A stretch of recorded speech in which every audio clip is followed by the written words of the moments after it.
Eneko Iparragirre lekuona, Euskadiko selekzioko 23 hautatzailea, denboraldia hasten ari gari honetan, Euskadiko selekzioa urtero bezala esor bazken dugu, Euskal txirrindulari onenetakoekin lehiatzen, eta bazuk dagoeneko jarraitzen ari zarela txirrindulariak nola dauden, zein izan egiteken hautagai nagusia, guk ere jakin nahi dugu, zure partez nola ikusten dituzu Euskal txirrindulariak aurtengo denboraldirako, badakigu dagoeneko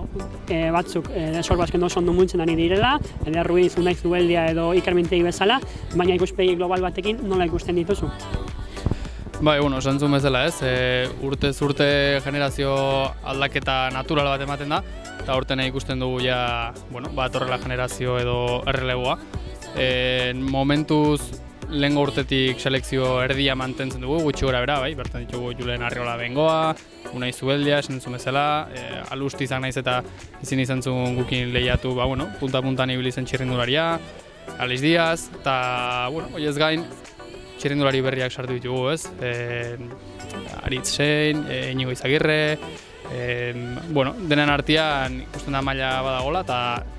lehengo urtetatik datozenak, nabarmen puntan dabiltzala eta maila emateko moduan, ez? Bi alor daude, selekzioa, eta selekzioa beti Espainiako txapelketei begira egongo da, ekainean lehiatuko direnak, baina baita ere, asteko jarduna izango dena,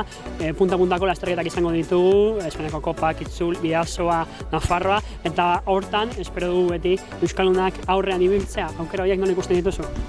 Bai, esantzun bezala representazio zabala dugu, ez, Euskal Herrian, Gipuzkoara bat Bizkaiaz gain ez dugu hortan